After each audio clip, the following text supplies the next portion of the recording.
언론, 여긴 국민 라디오.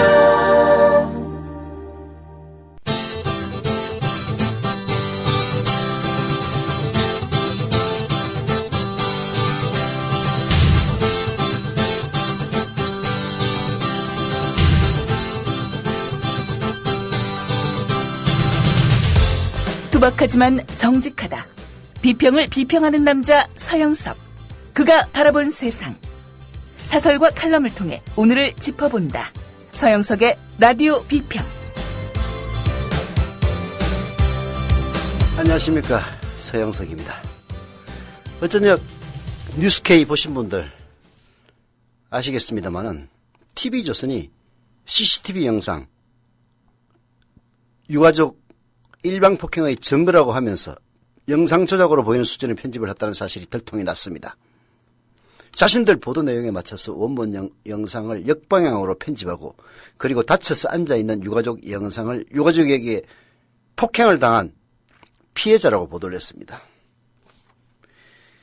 역방향으로 편집한다는 거 무슨 뜻인지 잘 모르시죠? 이런 겁니다. TV조선 보도에 따르면 이렇게 보도가 돼요. 잠시 뒤 한 무리의 남성들이 한 명을 에워싸더니 뒤엉킵니다. 여럿이서 한 명을 건물 구석으로 몰고 가 주먹을 휘두른 겁니다. 라고 보도를 합니다. 그런데 이 영상을 뉴스K에서 분석을 해봤더니 영상을 거꾸로 돌린 겁니다. 여럿이서 한 명을 건물 구석으로 몰고 가 주먹을 휘두른 게 아니라 실제로는 구석에 있던 사람이 밖으로 나온 겁니다. 그거를 거꾸로 돌려가지고 마치 여러 명이서 한 명을 집단 폭행을 가한 것처럼 이렇게 보도를 했다는 이야기입니다. 이건 언론 윤리상 있을 수가 없는 짓입니다. 뿐입니까? TV조선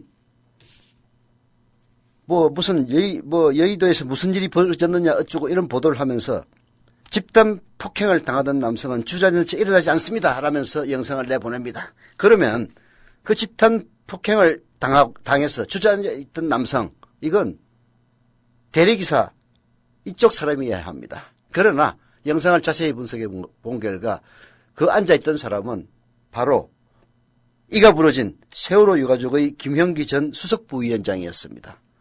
말이 안 되는 얘기죠.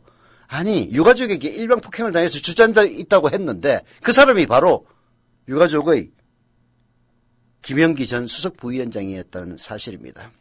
이런 식의 그야말로 오보를 양산해 가면서 마치 세월호 유족들이 뭔가 특권을 휘두르는 것처럼 이런 보도에 혈안이 되어 있습니다. 자칭 보수 언론들, 유가족 몇 명의 대리기사 폭행 사건, 그것을 빌미 삼아서 유가족 전체를 부도덕한 집단으로 모노라고 지금 그야말로 혼이 빠져 있습니다. 신이 났습니다. 자, 입장을 바꾸는 거 생각해 봅시다. 청와대 대변인 윤창중의 성추행 사건이 일어났을 때도 그러면 이 자칭 보수 언론들은 청와대 전체를 성추행 집단으로 몰았습니까? 정말 이런 언론을 허가해 준 사람이 이명박, 그리고 날치기 통과할 때 눈 감고 있었던 사람이 바로 박근혜, 그리고 그 덕으로 대통령에 당선된 사람이 지금의 박근혜 대통령입니다.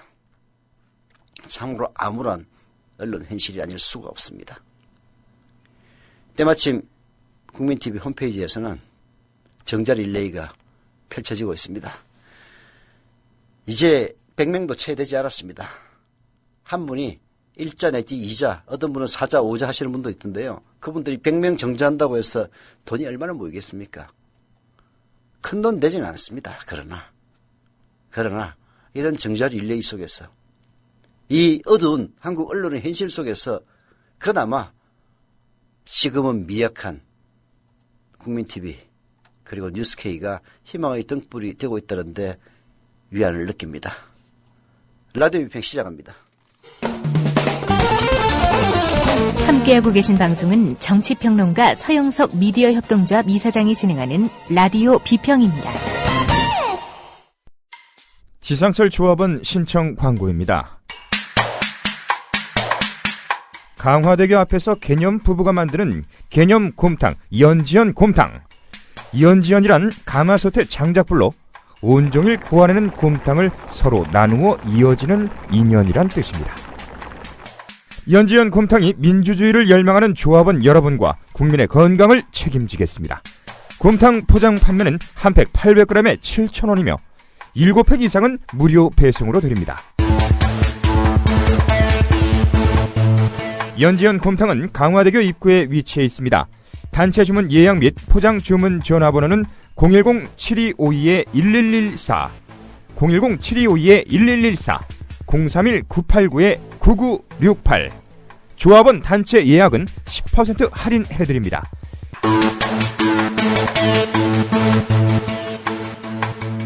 포장 판매 금액의 10%는 국민TV 후원금으로 쓰입니다.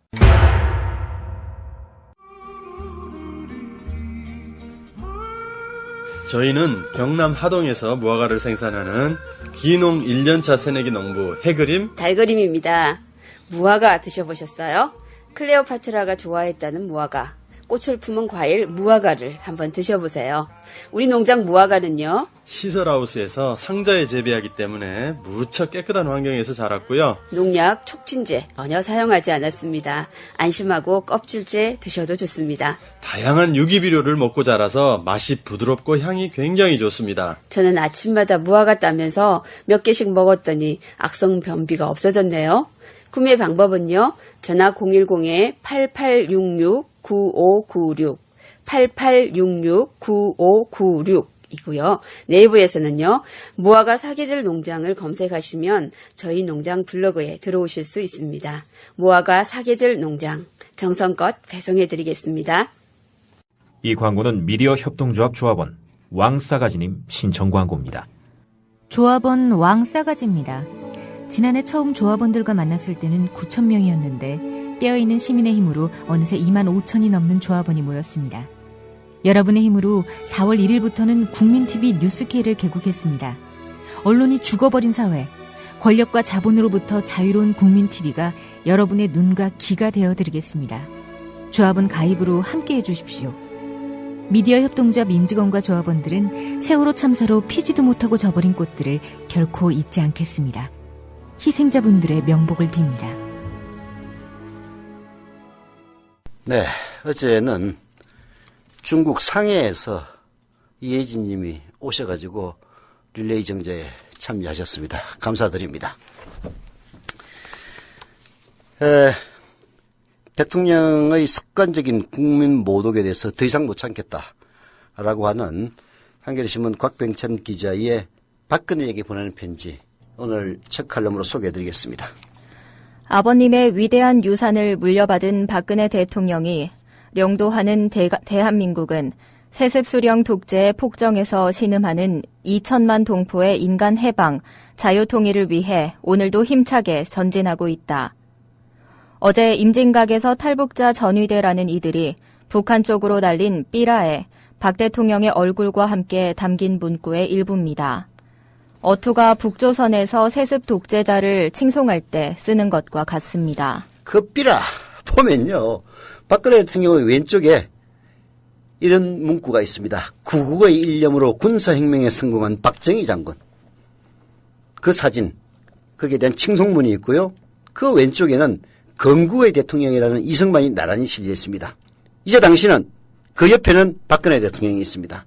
그래서 곽병찬 기자는 이제 당시는 이승만 박정희 반열에 올려져 있었습니다 라고 얘기하고 있습니다. 북한 김일성 수령과 다름없는 영구집권 체제와 김일성 수령의 신격을 획득하고자 했던 이승만과 박정희, 그리고 이것을 위해서 북한 체제처럼 국민주권을 부정하고 민주주의와 인권을 말살했던 이 인간들, 그들의 위대한 후계자로 자리 잡은 겁니다. 참. 당신은 그 사실을 보고받았을 것입니다. 북한이 삐라를 살포하면 원점을 타격하겠다고 했던 터이니 설사 10중 8구 엄포일지라도 만에 하나 현실화되면 긴급사태로 발전할 수도 있으니 시시각각 보고받지 않을 수 없었을 것입니다. 궁금했습니다. 그런 칭송에 당신의 기분은 어땠을까? 아마도 당신이 민주공화국의 지도자라면 경멸하는 북한 체제를 추구했던 이들과 동급의 취급을 받는 것에 모욕감을 느꼈을 터이고, 마음속에서부터 이승만, 박정희 노선을 따르는 대통령이라면 모처럼 유쾌하고 상쾌했을 겁니다. 곽병창 기자는 자신의 경우를 말한다면 나와는 별로 관계는 없지만 그걸 보고 몹시 모욕감을 느꼈다라고 쓰고 있습니다. 즉 곽병창 기자처럼 민주공화국의 시민이라고 생각하는 사람들 역시 마찬가지였을 거란 이야기입니다. 탈북자 전위대의 표현대로 선거를 통해 선출된 이 나라 대통령이, 아니 우리가 뽑은 대통령이 암살과 협작과 정치 깡패 경찰 그리고 총칼을 동원해 권력을 장악하고 유지하고 확대했던 자들과 같다는 이야기입니까?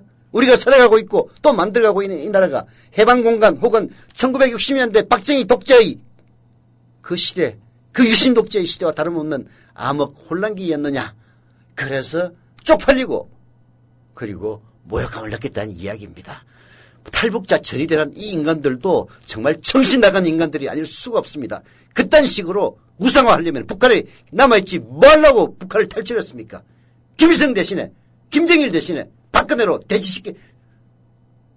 대치시켰단 말입니까? 당신의 충성스런 검찰이 산케인 신문 서울지국장을 수사하면서 대통령의 실종된 7시간에 관한 기사를 우리말로 번역한 뉴스프로 기자까지 잡기 위해 기자들을 이잡듯이 뒤지고 있다고 합니다. 번역자까지 처벌하려 하는 것입니다. 산케이와 글 쓴 기자를 닥달하면 됐지 일본 신문의 기사를 번역해 소개하는 것까지 물고 늘어지는 게 아무래도 기이합니다. 옛날 그 위대한 박정희 장군 시절이 생각나는 건 그런 까닭입니다. 박정희 장군이라고 표현한 게 바로 북한에 삐라를 보낸 탈북자 전위대가 위대한 박정희 장군의 후예 박근혜 대통령이라고 썼기 때문에 이런 얘기를 하는 겁니다. 박정희 장군의 시대 때 그때 최고 권력자인 박정희와 관련된 것은 배포된 것 이외에는 절대로 보도할 수 없었습니다. 코틀만 건드리는 기사를 올려도 매체와 그 기자는 국사범으로 간주돼서 중앙정보부로 끌려가서 주리를 틀었습니다. 그래서 박정희 장군의 근황과 관련된 소식은 외신에 의존해 기동량을 할 수밖에 없었습니다. 하지만 외신이라도 그런 괴담을 싣거나 알릴 수는 없었습니다. 그때 일본의 요미우리 신문은 코틀을 건드리는 기사를 게재했다가 특파원은 추방당하고 서울지사는 폐쇄됐습니다. 외신을 인용한 일체의 표현과 전달 행위를 그 위대하신 박정희 장군이 통치하는 대한민국은 거부하고 그리고 그것을 보도하는 외신마저 그렇게 다 쫓아냈던 겁니다. 그런 장군이 피살되고 35년이 흘렀습니다.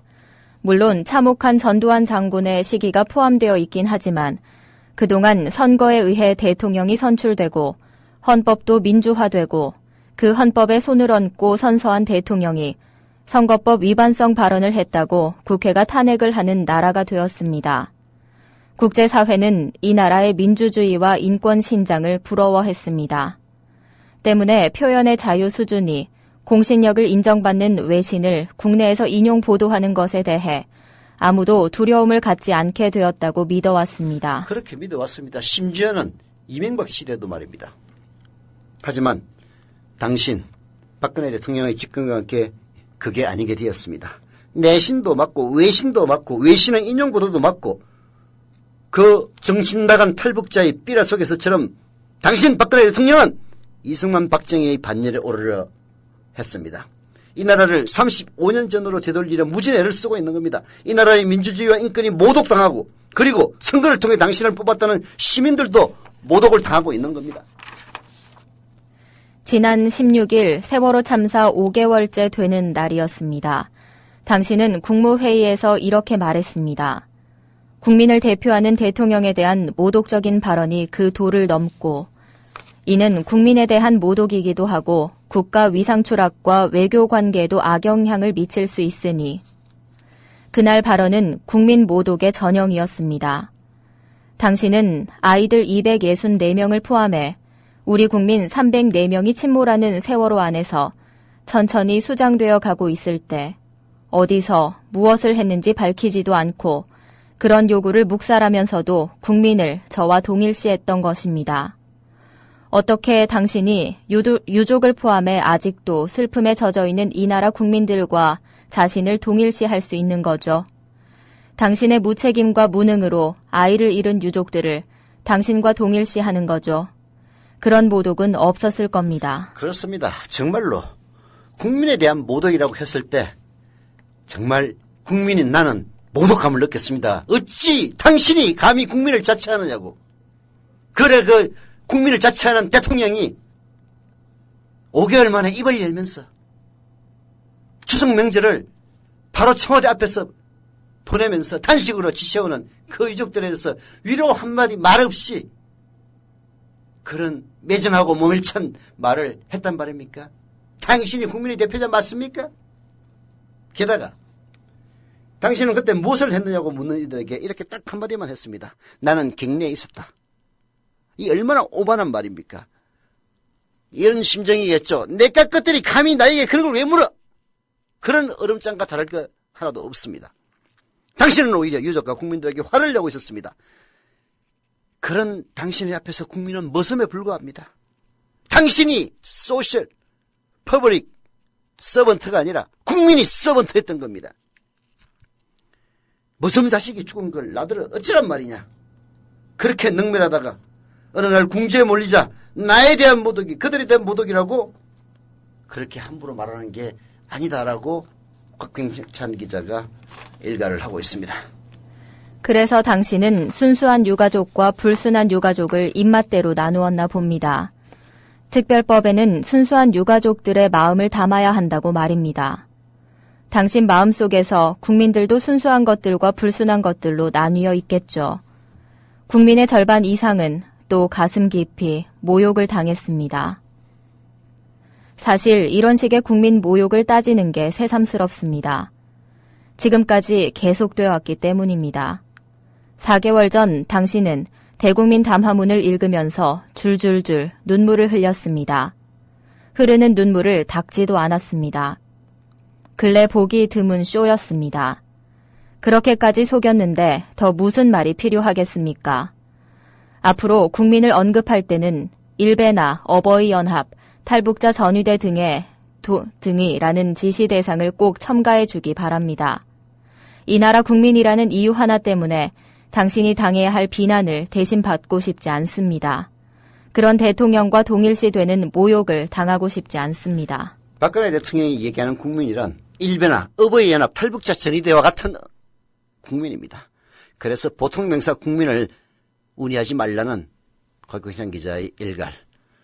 아마도 박근혜 대통령의 세월호 참사에 대한 그 대응을 객관적으로 보는 국민이라면 누구나 다 동의하지 않을까 싶습니다. 아니, 세월호 참사를 당한 그 유가족들이 뭐 큰 걸 요구를 합니까? 아니, 왜 그런 일이 일어났는지 그거 알자는 것 아닙니까? 그게 박근혜 대통령의 안위에 위해가 갑니까? 7시간 그거 알려진들 약간 창피한 것 이외에는 그 무슨 어마어마한 비밀이 있겠습니까? 그럼에도 불구하고 감히 니들이 나는 사고방식을 갖고 있지 않다면 박근혜 대통령의 지금과 같은 그런 행동 이해할 수 없을 겁니다.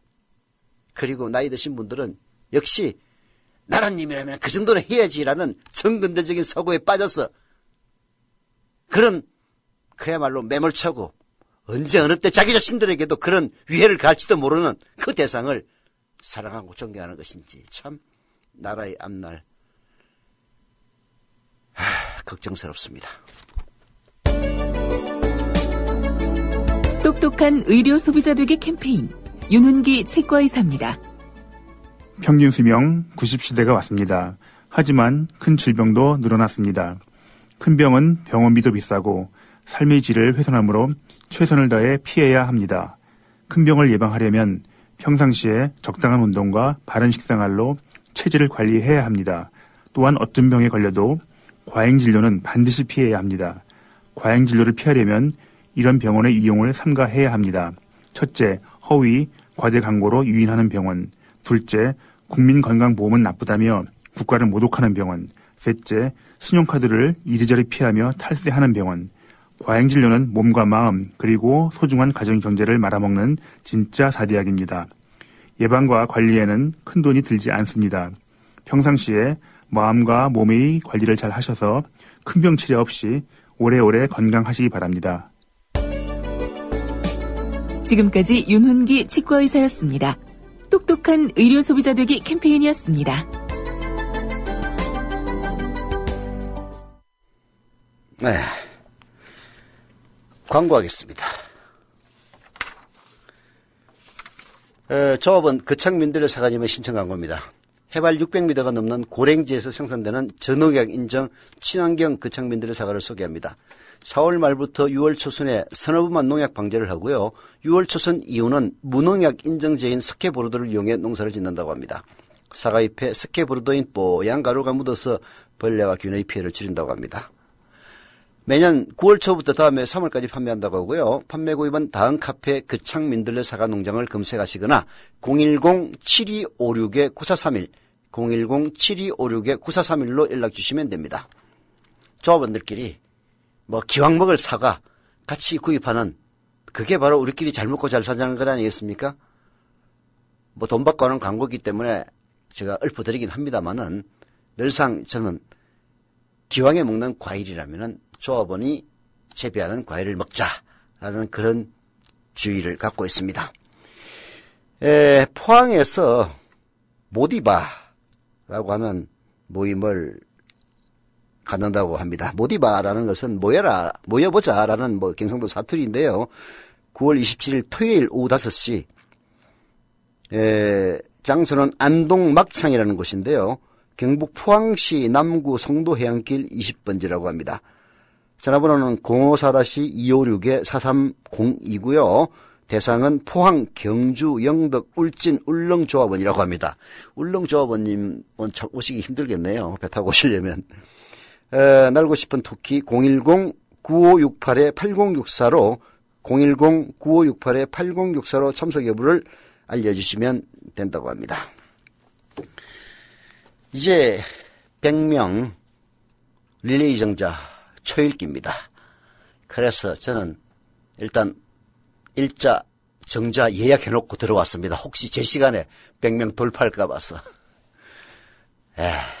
100명, 200명, 300명, 400명으로 정자 릴레이 계속 이어지기를 바랍니다만은 그러나 결코 어느 누구도 강요하지 않기 때문에 더 아름다운 그런 움직임이 아니냐라고 생각을 합니다. 그동안 정자에 참여해 주신 분들에게 감사를 드리고요. 앞으로도 정자하실 분들에게 감사를 드립니다. 그렇다고 5만원, 10만원 정자하는 게 돈 자랑하기 위해서? 아닙니다. 아마도 제가 생각하기에는 정말 제대로 된 언론이 없는 이런 언론 현실이 미래협동조합 국민TV에 대한 기대로 나타나지 않는가라고 생각하고 항상 무겁게 생각하면서 더 좋은 방송 만들기 위해서 노력을 하겠습니다. 국민라디오 어제 시간 이강윤의 오늘 시간에 뉴스프로 임옥 기자의 인터뷰가 있었습니다. 그 임옥 기자는 아마 보스턴에 계시는 의사분인 것 같은데요. 뉴스프로의 말하자면 책임 기자급인 것 같습니다. 그분이 인터뷰를 하면서 이런 말씀을 하셨어요. 미국의 공인이라는 위치 때문에 비난과 비판뿐만 아니라 때로는 조롱거리가 되기도 한다. 그리고 또 미국에도 주로 그렇게 제대로 된 언론들 아닌 경우도 많이 있습니다만은 대통령에 대한 가십거리 보도가 매우 중요한 비중을 차지한다. 그러면서 공인에 대한 어떤 비난과 조롱도 미국에서는 허용이 된다. 이렇게 얘기를 하더라고요. 미국 MBC에서 방송되는 SNL, Saturday Night Live인가요? L은 모르겠다. 라이브다. Saturday Night Live일 겁니다, 아마. 이걸 보셨느냐고 이목 기자 물어보면서 거기 보면 늘상 대통령을 웃음거리로 만든다. 그러지만 문제 삼는 사람 아무도 없다. 왜 그런가? 웃음거리가 된 정치인들이 그걸 웃어넘기는 것은 스스로 당당하고 자신이 있기 때문이다. 자신이 하는 일에 당당한 사람, 그런 일로 위축되거나 분노하지 않을 것이다. 라고 얘기를 했습니다. 대한민국의 대통령 박근혜 씨에게 들려주고 싶은 이야기입니다. 7시간에 뭘 했다고 온갖 소문이 나건 말건 스스로 떳떳하고 그리고 자기 자신에 대해서 당당하다면 검찰에 그걸 수사하고 쪽팔리게 지시를 내리겠습니까? 정말 창피하기 이를 데 없는 국격을 상실케 하고 있는 대통령입니다. 한국일보가 사설로 상케이 보도 번역자까지 압수수색하는 것은 과잉수사라고 지적하고 나섰습니다. 들어보시죠. 검찰이 세월호 사고 당일 박근혜 대통령의 행적 의혹을 보도한 일본 상케이 신문의 기사를 번역 게재한 인터넷 언론에까지 수사를 확대했다. 서울중앙지검은 외신 번역 전문 매체인 뉴스프로에 프리랜서 기자인 전모 씨의 자택을 압수수색하고 노트북을 확보했다. 검찰이 뉴스의 생산자가 아닌 번역자를 대상으로 수사에 나서는 것은 매우 이례적이다. 검찰은 지난 8월 보수단체가 상케이 신문 지국장 가토 다스야 기자와 함께 번역문을 게재한 기자를 고발한 데 따른 정상적인 수사라고 밝혔습니다. 하지만 수사의 강도나 내용을 볼 때 논란의 소지가 큽니다. 검찰은 전시를 상대로 실제 번역자인 민보 기자의 신원을 확인한 한편 뉴스프로의 운영 실태와 이를 만든 것으로 알려진 해외 한인 시민단체인 정의와 상식을 추구하는 시민 네트워크, 즉 정상추에 대해서도 조사한 것으로 알려지고 있습니다. 번역가들의 자발적인 참여로 지난 3월 문을 연 뉴스프로는 그동안 박근혜 정부를 비판하는 외신 기사를 꾸준히 번역해왔습니다. 이런 점에서 검찰이 이번 기회에 눈에 가시인, 박근혜의 눈에 가시인 뉴스프로와 정상추를 손불해야 한다는 지적 피하기 어렵습니다. 그렇지 않아도 검찰이 보수 시민단체 고발을 계기로 언론과 언론인에 대한 수사를 일사천리로 진행하는 것에 대해 안팎의 우려가 높다. 월스트리트 저널과 국경 없는 기자회 등 해외 언론과 언론단체들은 상케이 신문 가토 지국장 수사와 관련해 언론 자유 침해 우려를 제기해왔다. 물론 기본적인 사실을 확인하지 않은 상케이 신문 보도가 언론의 정도를 넘어선 것이라는 데는 이견이 없다.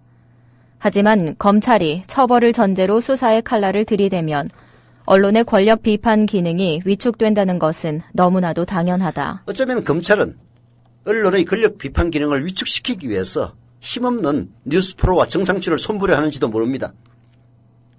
법원에서는 공직자의 명예훼손 여부 신중히 판단합니다. 공직 수행과 관련한 중요 사항에 대해서 의혹을 가질 만한 충분하고도 합리적인 이유가 있고 공공의 이익을 위해 필요하다고 인정되면 언론의 자유를 폭넓게 인정하는 것이 대체적인 판례입니다. 외국의 경우에는 명예훼손은 민사 문제로 국한하지 한국처럼 형사사건으로 처벌하는 나라 거의 없습니다. 법조계에서조차 언론 자유를 위해서는 형법상 명예훼손죄를 재검토해야 한다는 의견 제시하고 있습니다. 더구나 박 대통령의 7시간 의문의 행적은 세월호 특별법 논란의 핵심 쟁점이기도 하다. 비록 악의적인 보도라 해도 모든 국민이 관심을 갖고 중요 사안이라면 정부는 설득과 해명을 통해 문제를 해결하는 게 옳은 방법이다.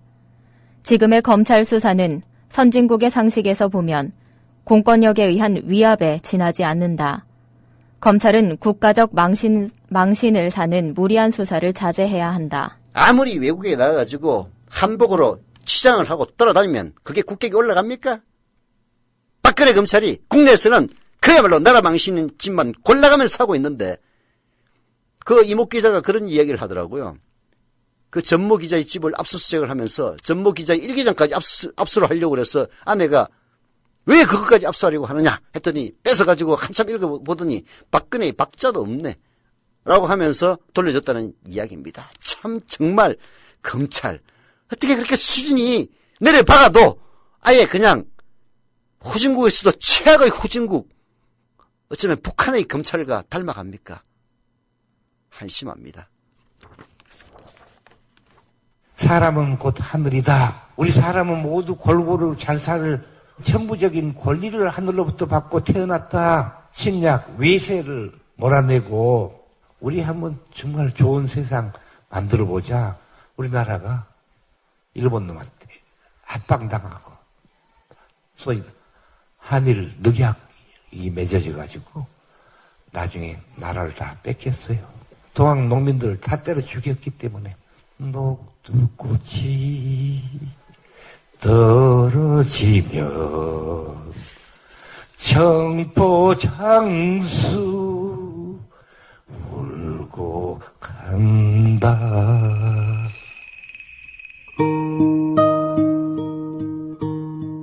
농림부 장관을 지냈던 김성훈 미디어 협동조합 초대 이사장의 말이었습니다. 미완으로 끝난 동학 농민운동.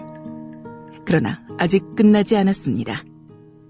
미디어 협동조합 건설로 맥을 이어갈 수 있습니다. 정의롭고 평화로운 세상을 갈망하는 민주 시민의 꿈. 미디어 협동조합 건설로 연글고 있습니다.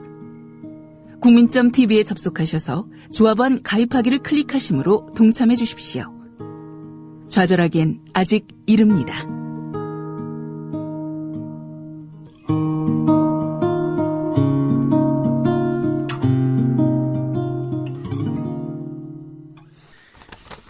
저희 미래협동조합 국민TV 홈페이지를 유심히 살펴보면요. 정자 릴레이 계속되고 있는데 실제 증가하는 좌수는 훨씬 더 많습니다.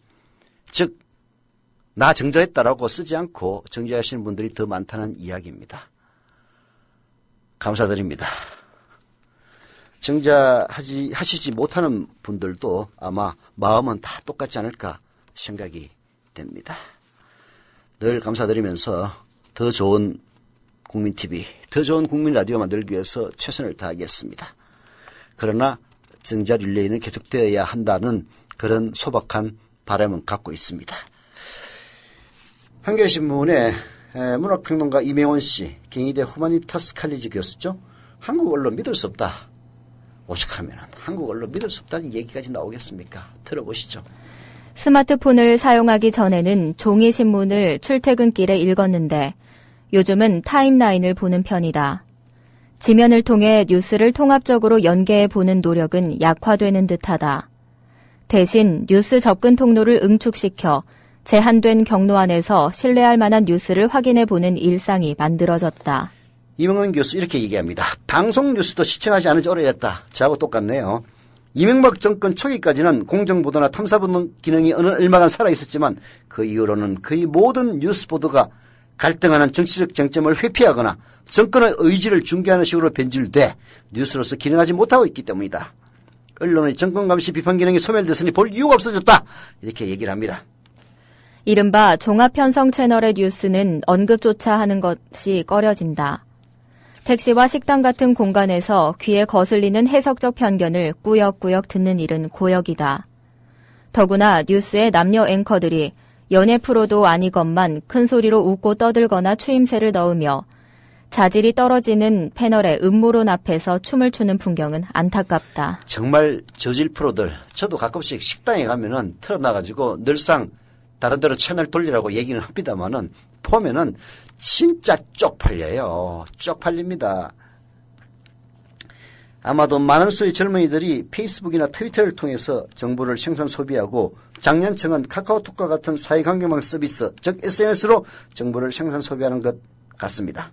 이 미디어 활용의 차별적 장 안에서는 사실에 대한 입장과 해석이 차별적인 기호 공동체가 구성되며 쉽게 얘기해서 서로서로 기호가 다른 공동체가 구성이 된다는 이야기입니다. 바로 그것이 정보의 생산과 소비 주체를 당파적으로 연합시키는 효력을 발휘합니다. 뭐 사실 그 카카오톡 거기에 장년층들이 대거 참여해가지고 박근혜 대통령을 당선시키는 SNS가 됐다는 그런 분석도 나오지 않습니까? 모든 정보에는 이른바 노이즈라는 것이 있고 거기에 더불어 SNS 특유의 정념이 투사되고 증폭되는 경향이 있는데 그럼에도 정보 수용자들은 게시된 정보를 기계적으로 수용하지 않고 자신의 이성적, 합리적 판단에 따라 사실과 징후를 읽어내려는 경향이 있다. 그러나 이 정보들이 가령 지난 대선 당시 여러 국가기관의 조직적 여론 조작에 의해서 확인되듯 합리적 정보 생산과 비판적 수용이라는 커뮤니케이션 장의 질서를 왜곡하고 갈등을 증폭시키게 되면 정보 수용자의 입장에서는 공론장으로부터의 이탈을 신중하게 고려하게 된다. 산케이신문 기자의 대통령 7시간 보도와 이것을 보도한 뉴스프로 번역자에 대한 검찰 조사는 외교적 마찰과 언론 자유에 대한 명백한 침해라는 국제적 비난 속에 전개되고 있는 바로 시대 초기적인 사건입니다. 이 사건 자체에 대한 평가는 여럿이겠지만 이명원 교수는 이 사건을 둘러싼 맥락을 해석하는 데 더 관심이 있다라면서 다음과 같이 이야기합니다. 그렇다면 이 사건화된 보도의 맥락 속에 숨어있는 진실은 무엇일까? 냉정하게 말하면 한국 언론 믿을 수 없다가 아닐까? 얼마나 한국 언론의 보도 기능을 불신하면 평소 혐한 보도로 악명 높은 산케이 신문의 보도에 시민들이 귀를 기울이겠나? 이는 한국 언론에 대한 시민들의 불신이 매우 높은 수준에 있으며 그것을 초래한 이 정권에 대한 불신 감정 역시 심각하다는 것을 보여준다. 바로 이 정권이 세계대라의 할 대목이 바로 그겁니다. 오죽하면은 대한민국을 아주 엿먹이기로 유명한 산케신문의 보도를 신뢰하겠느냐, 이런 이야기입니다. 이명 교수는 이어서 이렇게 이야기합니다. 나는 어떤 편인가? 나 역시 한국에서 보도되지 않는 진실이 있다고 판단되면 관련 외국 언론 사이트를 직접 방문하여 기사와 자료를 검색, 대조하곤 한다. 그런데 이것은 나만 그런 게 아니고 아베 정권 등장 이후 일본의 시민들 역시 그러하다. 일본 언론 어디에서도 후쿠시마의 진실을 찾아볼 수는 없으니까. 정치 권력이 언론을 나팔수 취급하면 결국 정보 수용자는 매체 비평과 비슷하게 진화하면서 국제적인 뉴스 네트워크를 자유자재로 활용하게 됩니다. 권력이 독재화되면 거꾸로 미디어 문해 능력이나 정보 검색 능력이 향상되는 반작용이 나타납니다. 정말 아이러니입니다. 라고 이명호 교수 얘기하고 있는데요. 한국, 일본, 중국 다 마찬가지입니다. 왜 이렇게 됐습니까? 그나마 87년 이후 민주주의가 가장 앞서 있었던 대한민국이 이명박과 박근혜의 집권 7년 만에 최악의 수준으로 떨어지고 있습니다. 이제 아까 얘기했던 탈북자 전위대 그 인간들을 보면요, 북한하고 다를 게 뭐가 있느냐, 이런 한탄이 나올 법도 합니다. 대통령의 눈물 몇 방울에 이미 완전히 침몰한 세월호는 또 한 번 물속으로 가라앉았습니다. 수학여행을 가던 길이었는데 정말 다행스럽습니다. 전원이 다 구조됐다는 소식, 이 소식 전해드립니다. 군 당국은 해군 함정들은 물론이고 육군과 공군까지 동원 가능한 모든 전력을 침몰 사고 현장에 급파했습니다. 그 담화 내용을 보면요, 예상을 뛰어넘은 일종의 국민들한테 좀 충격을 좀 준 것 같습니다. 그런 면에서 본다면 대통령의 이제 담화는 매우 성공적이었다, 저는 그렇게 보여지고요. 유병헌 씨의 도피를 돕다가 체포된 30대 여성 신모 씨의 모발과 순천 별장에서 가져온 체액이 묻은 휴지의 DNA 검사 결과가. 언론이 사회의 공기라고요? 갈 길을 잃어 표류하면 흉기가 될 수 있습니다. 권력과 자본으로부터 완벽하게 독립한 협동조합 언론, 미디어 협동조합. 조합원이 돼 썩지 않도록 계속 커가도록 힘이 돼주십시오. 조합원 가입은 미디어 협동조합 국민TV 홈페이지에서 하실 수 있습니다.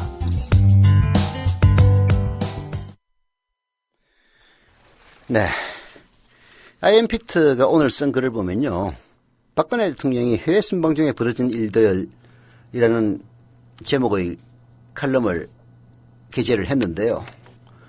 박근혜 대통령 해외 순방 이번 캐나다 미국 방문으로 10번째입니다. 표를 만들었더라고요. 표를. 그래서 제가 봤더니 진짜 참 어마무지한 일들 많이 일어났습니다. 박근혜 대통령 해외 순방 시기에 발생한 국내 사건, 제일 먼저 미국 갔을 때 2013년 5월 5일입니다. 아마 취임하고서 몇 달 안 됐을 때입니다. 그때 개성공단 철수, 우는 윤창중 성추행 사건이 일어났습니다. 이어서 그 다음 달 중국을 갔을 때는 이석기 내란 음모 사건을 터뜨립니다. 그리고 9월 달에, 작년 9월 달이죠. 베트남 갔을 때는 이석기 의원 구인영장 발부하고 최동욱 검찰총장 혼외아들 사건이 터집니다. 이런 식으로 박근혜 대통령의 해외 순방 시기에는 어마무지한 일들이 많이 일어나는데요. 박근혜 대통령 해외로 가면서 뭐 사건 많이 일어나라고 해서 일부러 그런 일을 했겠습니까? 결국은 박근혜 대통령이 해왔던 그런 그야말로 많은 일들의 그 후과가 대통령이 없을 때 일어나는 것뿐입니다.